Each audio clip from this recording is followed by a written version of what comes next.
It's a great, great morning, the first day in heaven, when you stroll down the golden avenue.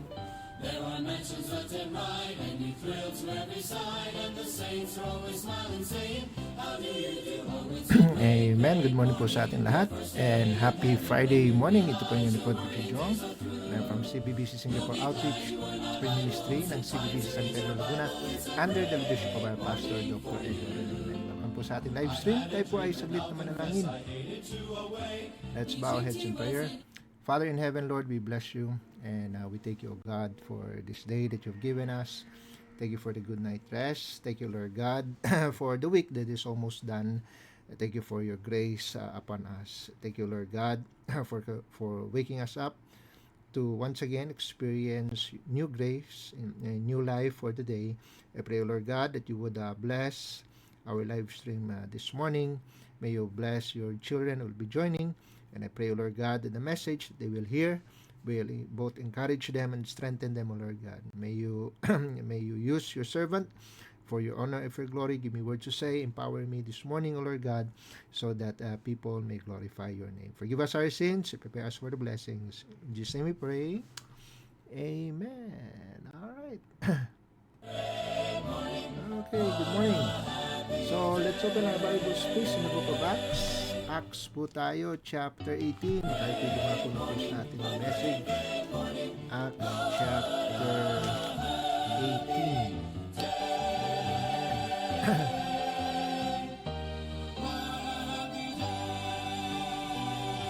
Okay, verses 1 to verses 3. Okay, babasahin ko po verse 1 to verse 3 and sundan nyo na lamang po sa inyong mga mata. Sabi po dito, after these things, Paul departed from Athens and came to Corinth and found a certain Jew named Aquila, born in Pontus, lately came from Italy with his wife Priscilla, because that Claudius had commanded all Jews to depart from Rome, and came unto them. And because he was of the same craft, he abode with them, and wrought for by their occupation they were tent makers. So notice sabi sa verse 3, and because he, meaning Apostle Paul, was of the same craft, he abode with them, with Aquila and Priscilla, and wrought for by their occupation there were tent makers. So both Paul, Aquila, and Priscilla, they were all tent makers. So I like to speak about this couple this morning. At sila yung magiging object lesson natin, yung kanilang ministry and also their marriage. So with that, I like to speak about the subject this morning, marriage and ministry. Marriage and ministry. Alright, tayo po muna manalangin. Father in heaven, Lord, we bless you and thank you, O God, for this time that you've given us to study your word. Thank you for the passage that we have read. Thank you for your word. And thank you for the privilege you've given your servant, O Lord God. I pray that you would bless. I pray that you would equip and empower your servant. Make me your mouthpiece, O Lord God. Let your wisdom flow through me. Make me a channel of your blessing. Let your people glorify your precious name. And forgive us our sins. In Jesus' name we pray. Amen. All right. Marriage and ministry. Now,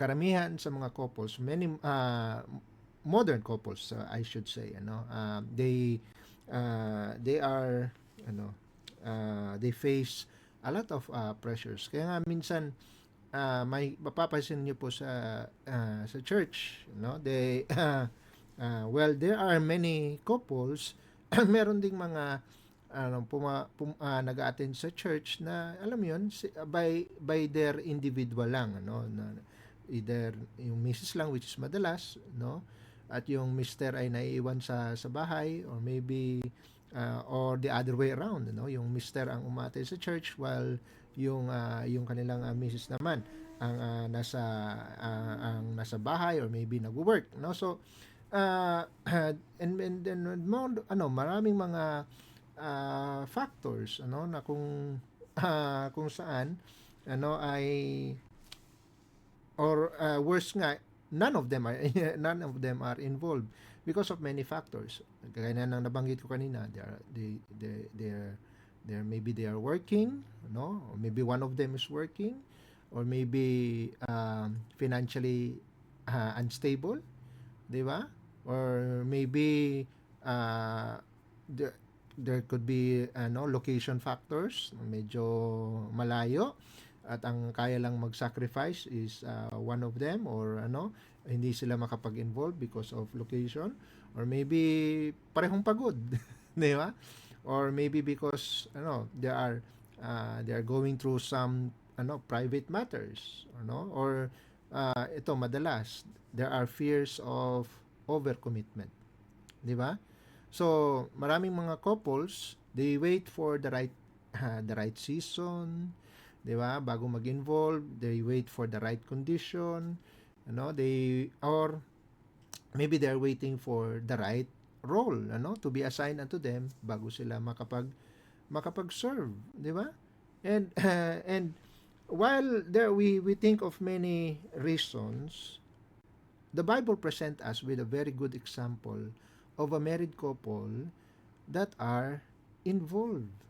We have here the example of Aquila and Priscilla. No, Aquila po yung yung mister, nung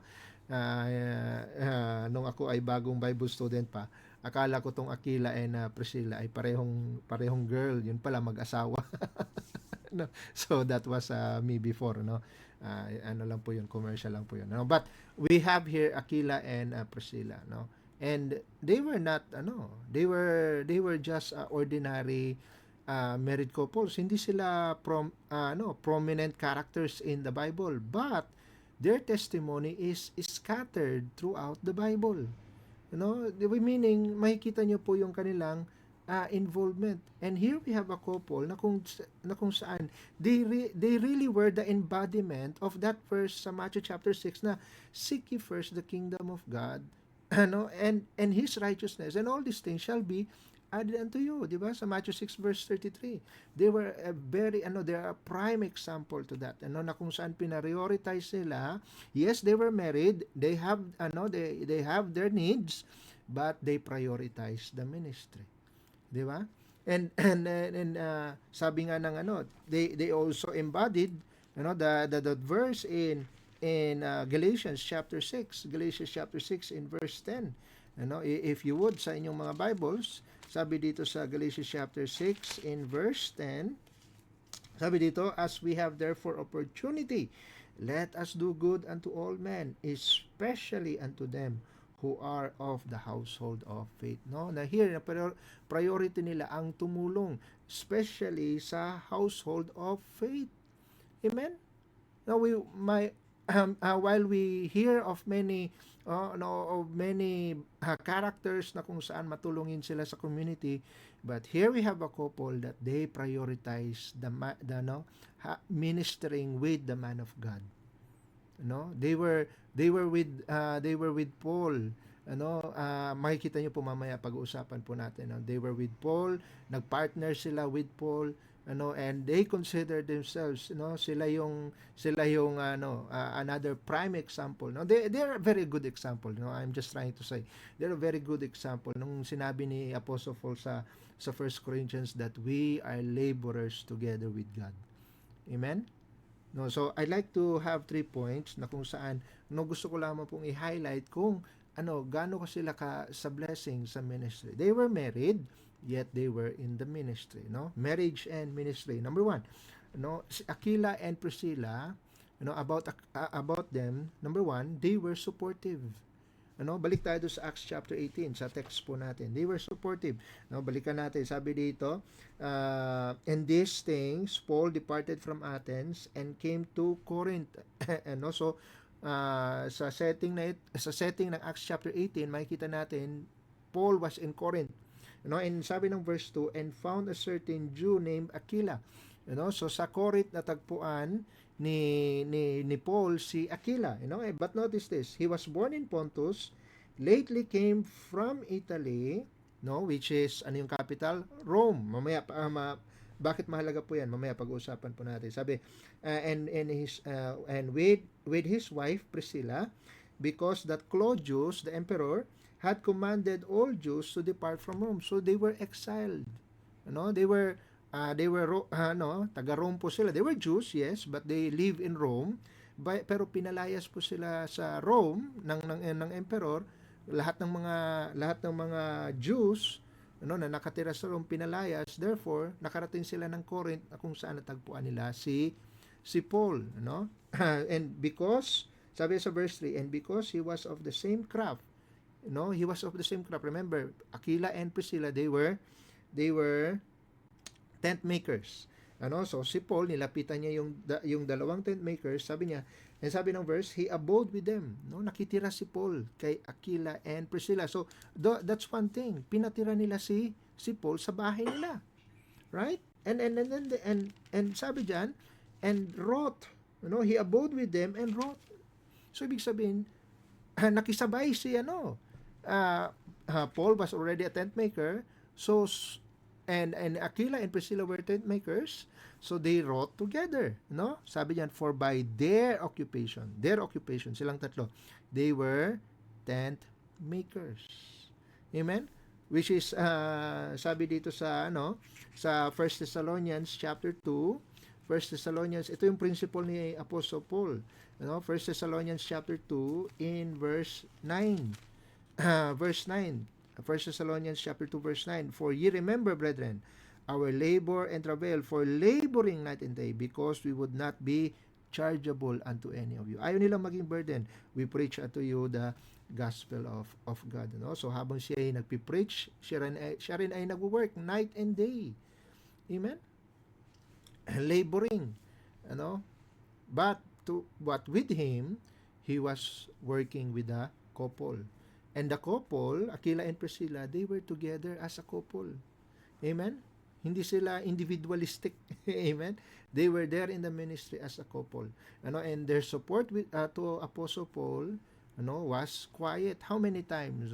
Gaano ba ka prominent na maririnig natin sa preaching yung testimony ni Aquila and Priscilla? There's not much. Bihira lang ako makarinig ng preaching about them. So meaning their support to him was quiet, and makikita natin, it was also doctrinal and at the same time practical. Hindi sila public. They were not attention seekers. Amen.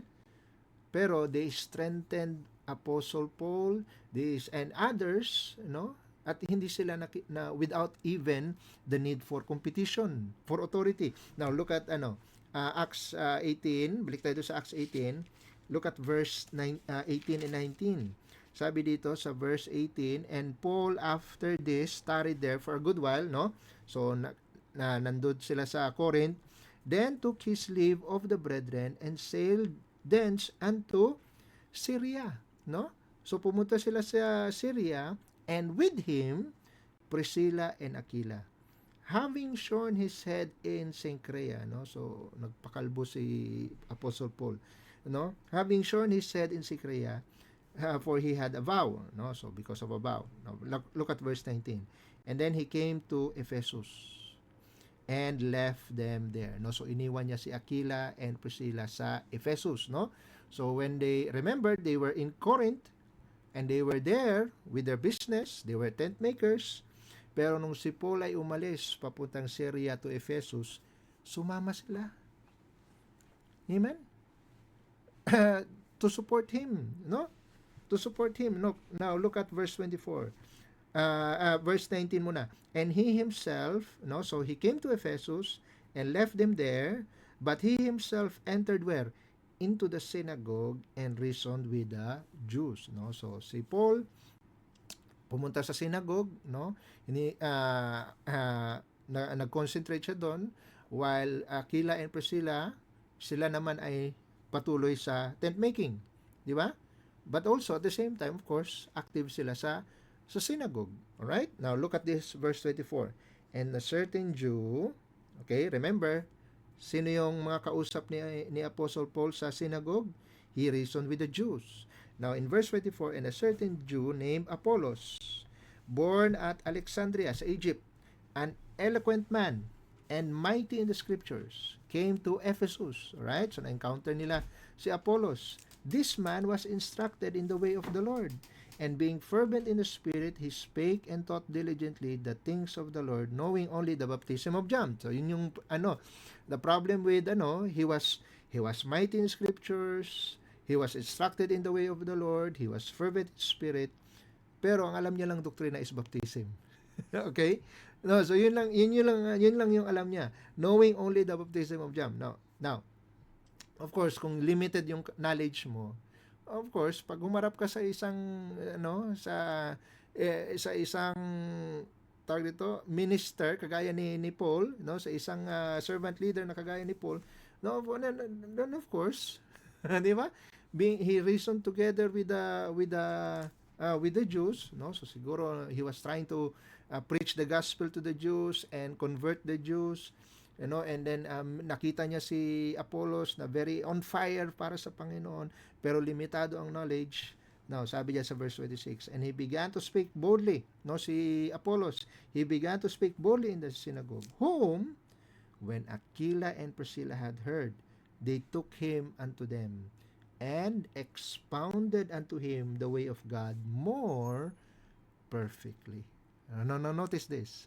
Nandun si Paul sa synagogue, and to reason with the Jews, but nakita niya itong Jew na on fire din, at siguro gusto ring tumulong sa pagpi-preach ng gospel doon sa synagogue, but limitado ang kanyang alam. So instead na hinayaan nila si Apostle Paul, Paul, ikaw na bahala diyan. Kaya mo na yan. Hindi. They took Apollos back to their home and expounded unto him the way of God more perfectly. So nakita niyo po, dinisciple nila si Apostle Paul. Amen? Tinrain nila si Apollos to be more, dinisciple nila si Apollos, dinisciple nila si Apollos, at they expounded unto him the word of God more perfectly, the way of God. Amen? Na kumbaga, instead na maging added assignment or burden siya kay Apostle Paul, they took it upon themselves. Amen? Para lang matulungan si Paul na, Paul, ikaw bahala dyan sa synagogue, mag-concentrate ka dyan, kaming bahala kay Apollos. They were so supportive. Amen? And they did it together. As a couple. Kaya nga sabi sa Ecclesiastes, diba, two are better than one. Amen? They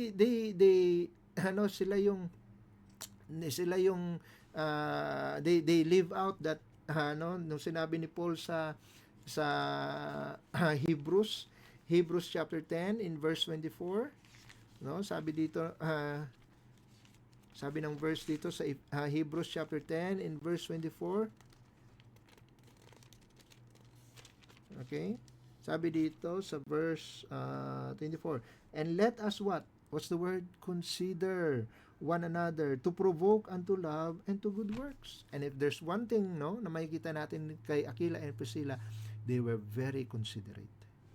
Amen? And they provoke, they provoke one another, so they provoke even Apollos. Hindi nila discourage si Apollos. Hindi nila ni-rebuke si Apollos na, Apollos, kulang ka pa, marami ka pang bigas na kakainin. Tumigil ka dyan. No? They took him back into their own home. At dinisciple nila si Apollos. Amen? They bore the burden of Apostle Paul. That's why they took upon themselves brother Apollos. Amen? Kasi yun naman ang principle, di ba? Sa Galatians chapter 6 verse 2, bear ye one another's burdens and so fulfill the law of Christ.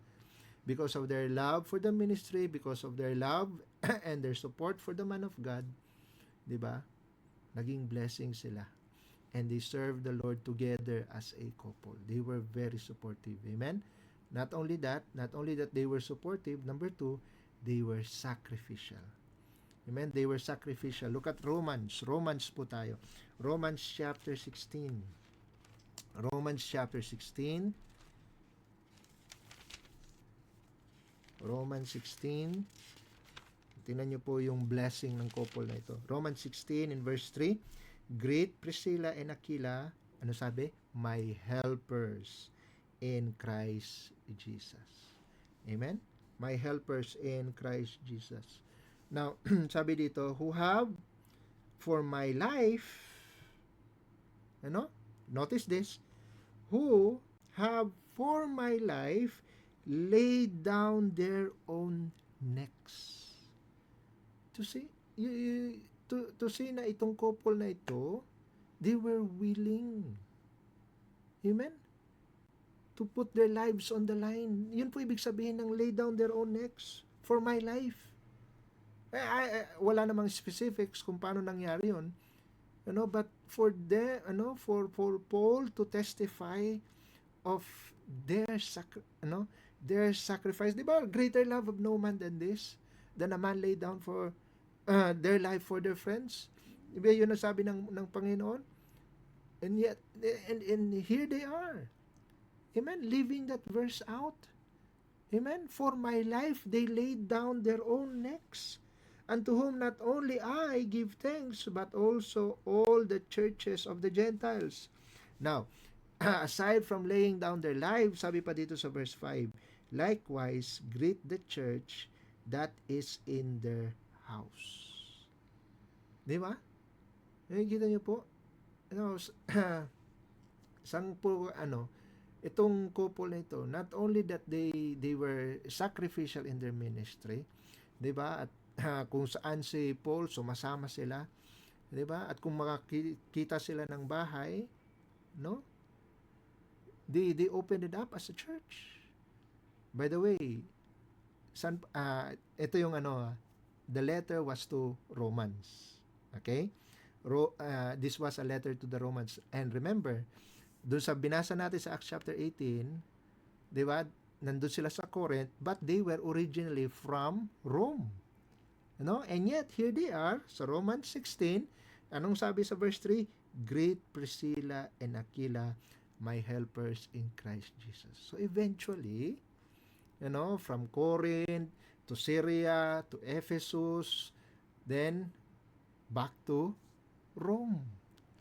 Naano nyo po mga kapatid? But wherever they were, they opened. Isa pa to. Sa 1 Corinthians. Meron pa dito. 1 Corinthians chapter 16. 1 Corinthians chapter 16. In verse 1 Corinthians 16 in verse 19. Okay? 1 Corinthians 16 in verse 19. Sabi dito, the churches of Asia salute you. Aquila and Priscilla salute you much in the Lord with the church that is in their house. Amen? Now, where is this? Nung time na sinulat ni Apostle Paul, yung 1 Corinthians, maybe he was still in Ephesus during that time. Di ba? But, sabi diyan, Aquila and Priscilla salute you much in the Lord with the church that is in their house. Amen? So, hindi natin alam kung nasaang point ng ministry si Paul nung sinulat niya ito, but during that time, before they were in Rome, before they went back to Rome, yung kanilang bahay ay bukas na to be a church. And then they went back to Rome, ganun din ang ginawa nila, ganun pa rin ang ginawa nila. They opened their house up to be a church. Amen? Think about sacrifice. And yet they were tent makers. May trabaho sila. Amen? And then may ministry sila. No? Hello? What a blessing. Amen? Yung ministry nila, it involved risk, to lay down their lives. It was not kung convenience lang. You cannot find this sa testimony sa buhay ni Aquila and Priscilla. We talk about convenience. Hello. Wherever they go, wherever apostle go, they will go. 'Di ba? And kung saan man sila lumanding, amen? Pag nakakita sila ng bahay, automatic either magiging Bible study center yan, di ba? Or magiging mission yan, magiging outreach yan. Hello.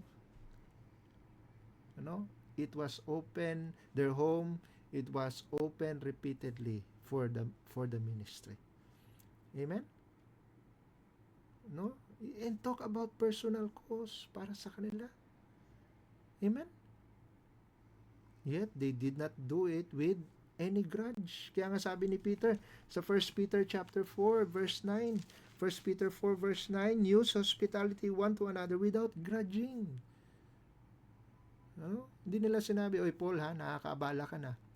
Sinabi nila sa church na tumutuloy sa bahay, na nangyayari, yung mga church services nangyayari sa bahay nila, hoy,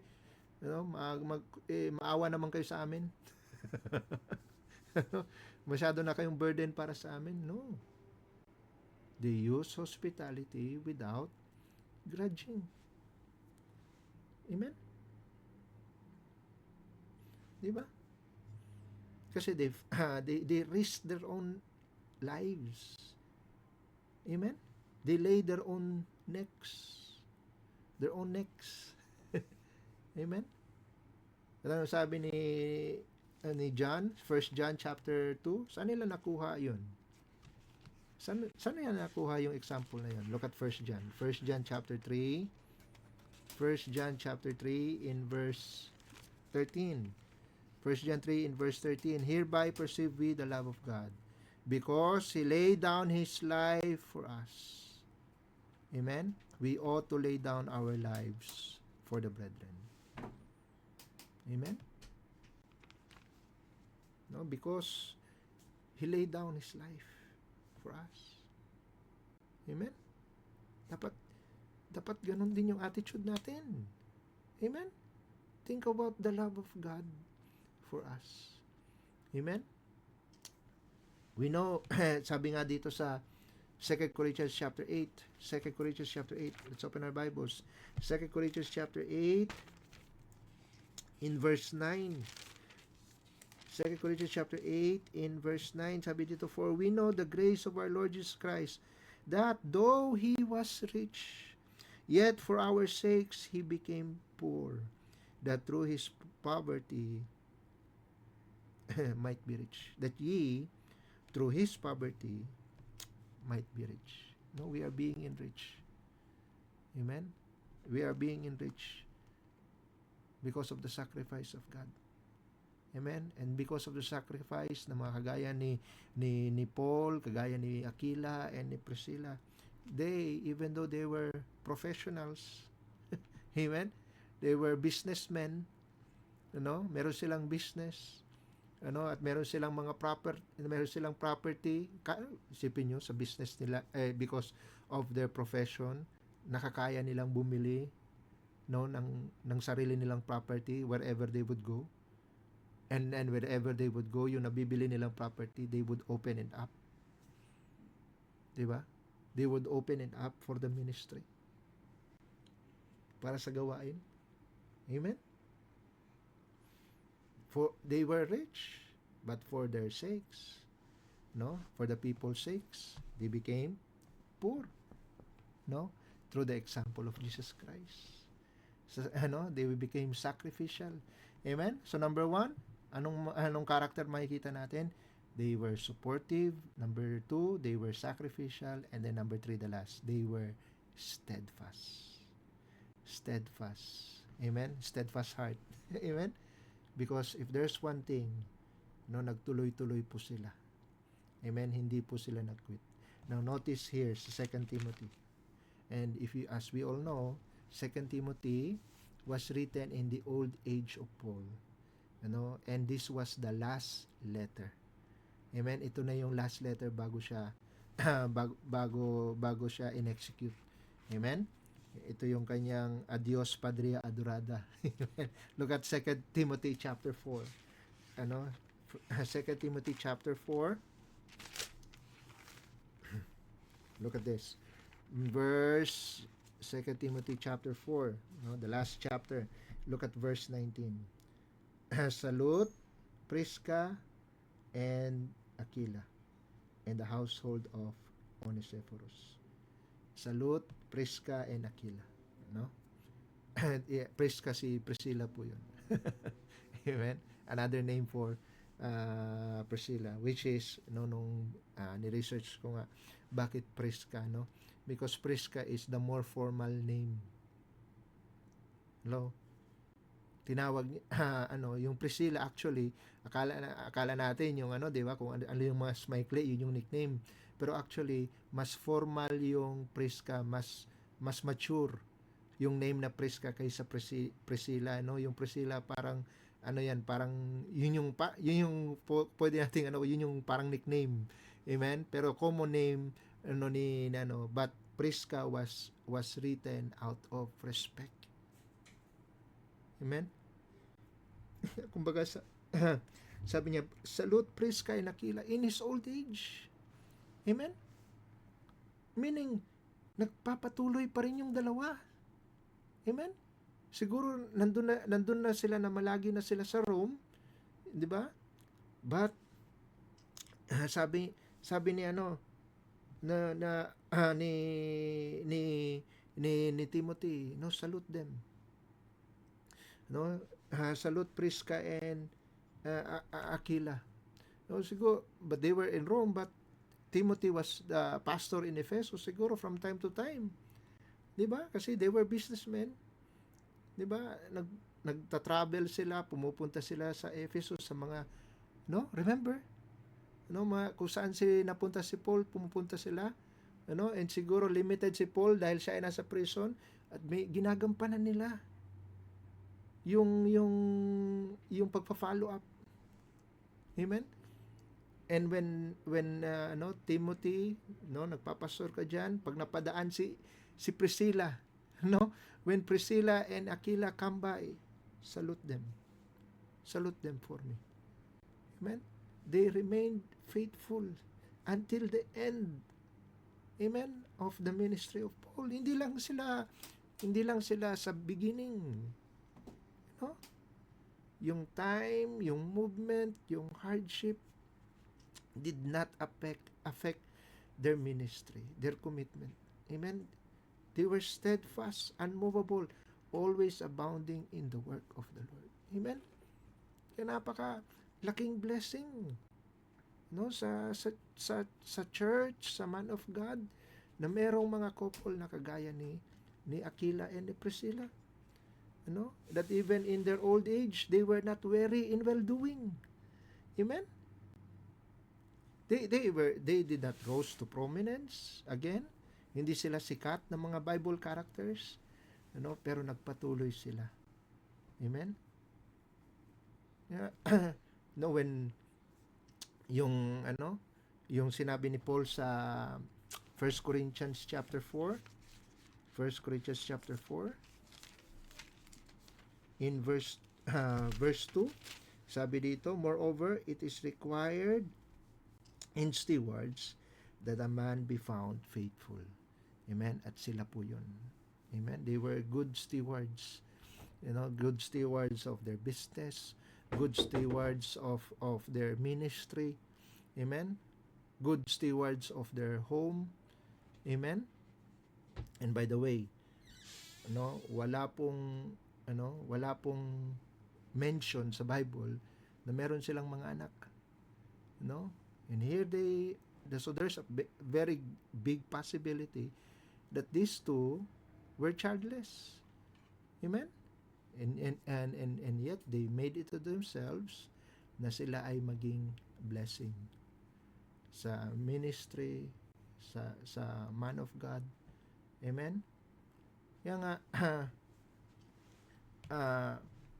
hindi yung ministry ni sa buhay ni Aquila and Priscilla, hindi naging hindrance, no, yung marriage nila sa ministry, bagkus ministry strengthened their marriage. Amen? And God, God can use willing couples. Amen? Ang kailangan lang yung willingness.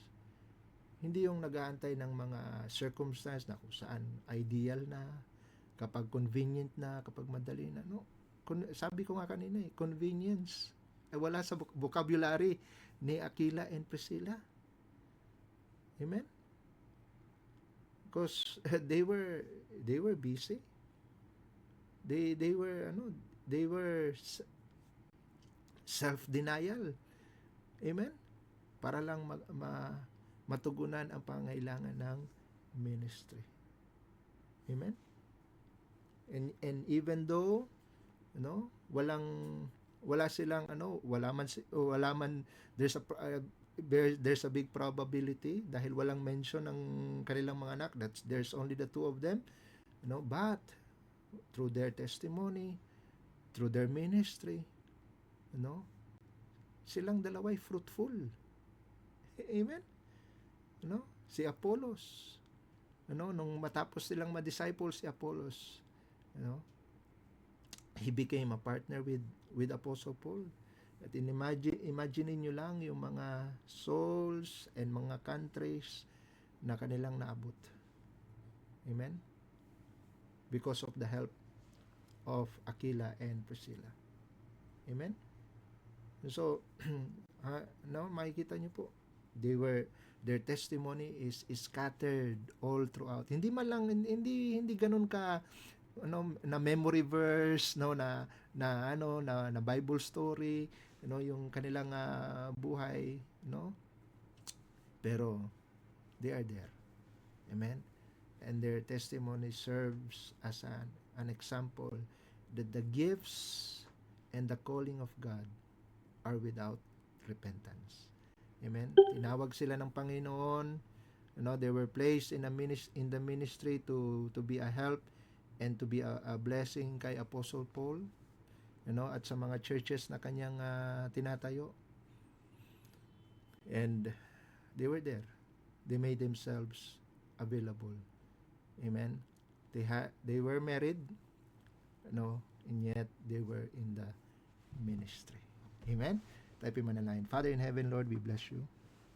And we thank you, O God, for the life of Aquila and Priscilla, whom we have studied, O Lord God, this morning. Thank you for their testimony. Thank you, Lord God, for the good example that they have laid down for us. And Lord, we pray that we will be encouraged by their supportive attitude, by their sacrificial heart, and even their steadfastness, O Lord God, in the ministry. I pray, O Lord God, that you would also bless the outreach, O Lord God, with such couples and even more couples to be added, O Lord God. I pray that you would bless, Lord, the couples in the outreach, and may you bless their relationship and their willingness, O Lord God, to be a blessing and a help to the ministry here in Singapore. Thank you, Lord God, for these couples who are a great blessing, O Lord God, to the outreach. And Lord, we give you back all the glory. In Jesus' name we pray. Amen and amen. All right. I hope naging blessing po ang message natin. But sometimes we wait on the Alright, so batiin natin ang ating mga kasama. We have Sister MJ. Good morning, Mami Nis. Good morning. Amen. And happy birthday. Happy birthday, Mami Nis. Amen. Binibroadcast na kita. Birthday po ni Mami Nis po ngayon. Amen. Batiin niyo po siya. Alright. Sister Joffin, good morning. Sir Jacob Martin, good morning po sa inyo. Ate Edith, hello te, good morning. Sister Jonalie, good morning. Ma'am Irene and Brother John Ray from Itsayap, Maayong buntag. Amen. And also kay Brother Jabison, amen. Good morning. Sister Jackie, good morning. And also kay Often on the earth we have such pain and misery.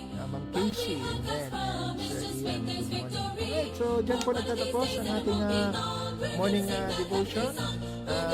Magkita-kita po tayo, members, tomorrow, for our Saturday service, and then of course our big day on Sunday. Amen. Let's pray for a great weekend. Pray po natin yung ang lahat ng ministry, especially our ministry. Amen. So let's be excited for this coming weekend. Okay, tayo po ay magbukas po sa panalangin. Father in heaven, Lord, we bless you. And thank you, O God, for what you have given us. Thank you for your word. We pray, Lord God, for the rest of the day. It would be a blessing for us. Thank you, Lord God, for the added year that you've given us, and also Ma'am Eunice.